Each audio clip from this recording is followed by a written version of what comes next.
Bonjour. Microsoft est très attaché à développer son ancrage en France, d'autant plus quand cet ancrage numérique fait un impact pour les utilisateurs, pour les consommateurs ou pour les usagers des administrations. À l'ère de la transformation digitale qu'embrassent tous les grands comptes, toutes les grandes entreprises, toutes les grandes administrations, élaborer des nouveaux scénarios passe souvent par la rencontre entre une grande entreprise qui veut ouvrir des nouveaux scénarios auprès de ses utilisateurs et des startups qui arrivent avec des idées et des nouvelles technologies. Nous allons voir aujourd'hui un très bel exemple avec un grand groupe, la SNCF, et en particulier IDTGV, une de ses filiales spécialisées sur l'engagement digital et les activités de la SNCF sur les canaux digitaux, avec une start-up, Wingit. Je serai donc accompagné de Fabrice Toledano, directeur général d'IDTGV, et Alban Sayag, fondateur et président de Wingit. Et on verra ensemble comment la rencontre entre les deux permet d'offrir un scénario gagnant pour la SNCF, gagnant pour Wingit et gagnant pour l'utilisateur final. A tout de suite.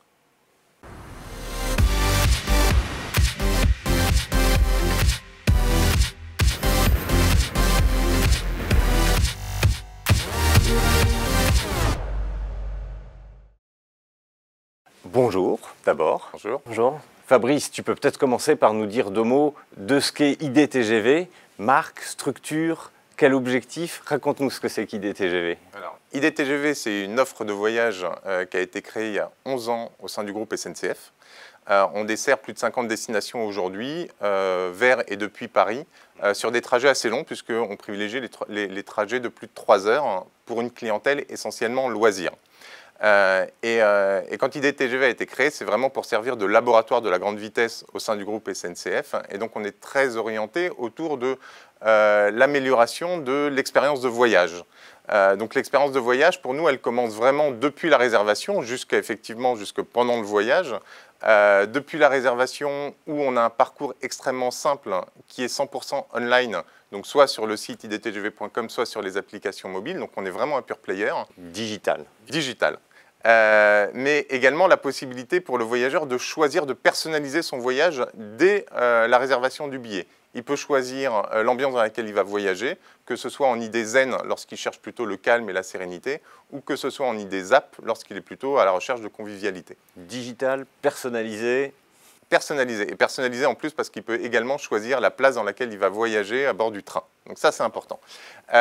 L'expérience de voyage, elle se poursuit aussi quand on arrive en gare. Quand on arrive en gare, le voyageur IDTGV est accueilli et son billet est contrôlé sur le quai et non pas à bord. Oui, sous une forme d'accueil et moins de contrôle. Moins de contrôle parce que ça veut dire que le voyage est beaucoup plus serein pour le voyageur qui n'aura pas à se préoccuper de cet aspect de contrôle de billets et surtout pour les agents à bord, les équipages qui sont complètement dédiés finalement à l'accompagnement et au bien-être des voyageurs.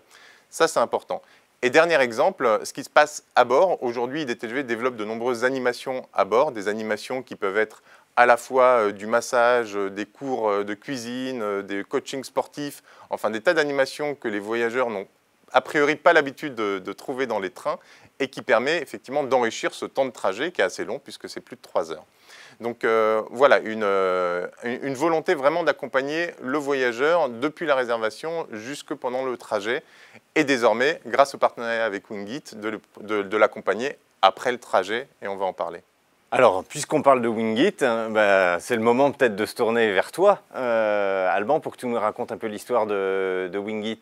Qu'est-ce que vous faites, d'où vous venez et où vous en êtes sur votre développement? Oui, tout à fait. Alors d'abord, en 2 mots sur le service, Wingit est un système de recommandation d'événements, temps réel, géolocalisé et multicanal, basé sur une technologie assez spécifique qu'on a développée, un algorithme qui va en temps réel, en continu, scanner des centaines de millions de conversations publiques sur les réseaux sociaux, donc on parle de Facebook, Twitter, Instagram, etc., pour détecter là-dedans uniquement les bons plans sortis qui sont postés par les locaux.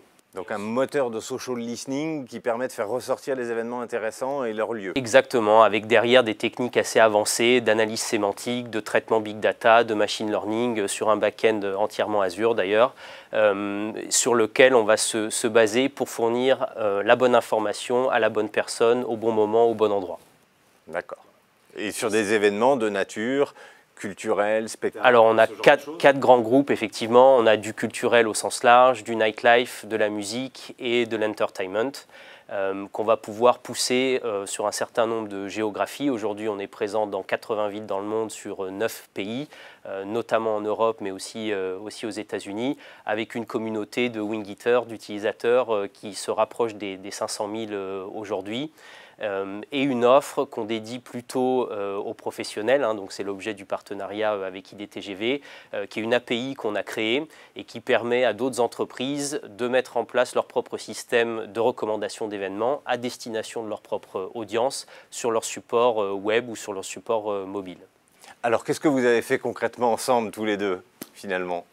Alors, aujourd'hui, effectivement, ce qu'on a fait avec Wingit, c'est de s'associer parce que, évidemment, quand on parle d'accompagner et d'expériences de voyage, là, le partenariat, il devient complètement naturel, il a vraiment tout son sens. Aujourd'hui, Wingit a été intégré, enfin, en tout cas, est intégré dans notre application mobile. On a 1,5 million de porteurs de l'application mobile parmi nos à peu près 5 millions de voyageurs par an. Et donc, ça nous permet de proposer effectivement un accompagnement qui va au-delà du voyage. Qui va accueil, pendant et après le voyage. Exactement. Avec effectivement des sorties, que ce soit des expos, des concerts, mais au-delà des bons plans traditionnels et en complément de ce qu'on peut trouver effectivement dans les guides plutôt traditionnels, nos clients viennent vraiment chercher une expérience ici à la fois immédiate et assez inédite. Et donc ça nous intéresse beaucoup. Et en même temps, l'intégration est complètement naturelle par rapport à notre application mobile, puisque notre application mobile, à l'instar de ce qu'on fait sur le reste, accompagne le voyageur. C'est-à-dire qu'on va proposer, on va pousser des éléments contextualisés. C'est-à-dire que si vous avez un voyage de réservé, on va commencer par vous pousser les éléments concernant votre prochain voyage. Quand vous arrivez en gare, on va vous pousser le quai vers lequel il faut se diriger pour vous faciliter justement le début du voyage. Lorsque vous êtes à bord, on va pouvoir vous pousser à travers l'application mobile des fonctionnalités comme la météo à destination.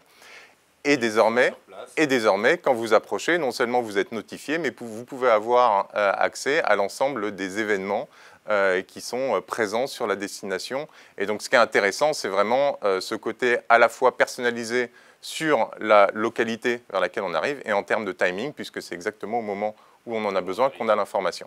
Donc pour vous, ça permet de créer des nouveaux scénarios et d'étendre l'expérience jusqu'à l'arrivée sur place. Qu'est-ce que ça a apporté à Wingit?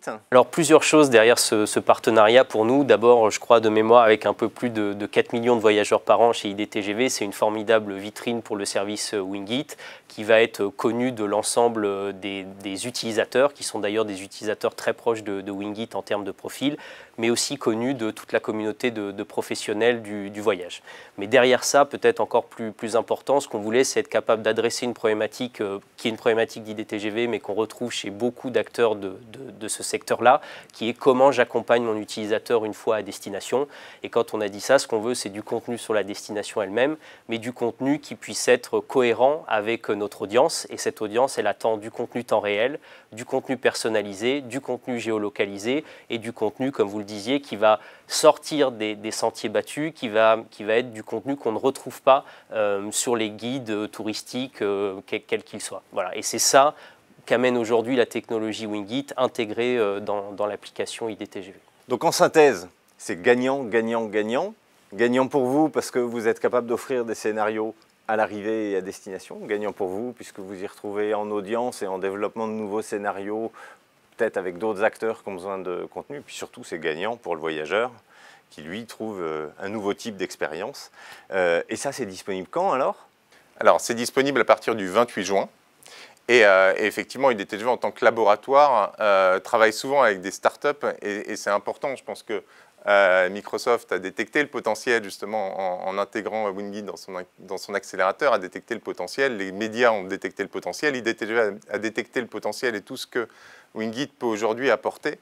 Et je voudrais dire quand même un mot aussi sur la collaboration des équipes. Je pense que les équipes ont extrêmement bien travaillé ensemble. Elles partagent vraiment les mêmes valeurs de professionnalisme, de réactivité. Et par rapport à ça, voilà, je voudrais vraiment les remercier parce que ce projet a été mené rapidement et de manière très efficace, donc pour sortir là, le 28 juin dans des délais vraiment extrêmement courts. Dans une approche start-up. Donc finalement, les start-up, les grands groupes, c'est le mariage gagnant pour le bénéfice des utilisateurs à la fin. Ouais, non, tout à fait. Je pense que ça a été extrêmement naturel. C'est naturel dans le use case pour l'utilisateur et ça a été naturel dans la collaboration. Même si de prime abord les profils sont très différents d'entreprise, les équipes se sont retrouvées effectivement avec le même mindset d'innovation et de réactivité, un ADN assez commun qui a fait qu'à l'arrivée, et les gens vont le voir à la sortie, je pense qu'on a quelque chose d'abouti. Rendez-vous le 28 juin. Merci. Merci.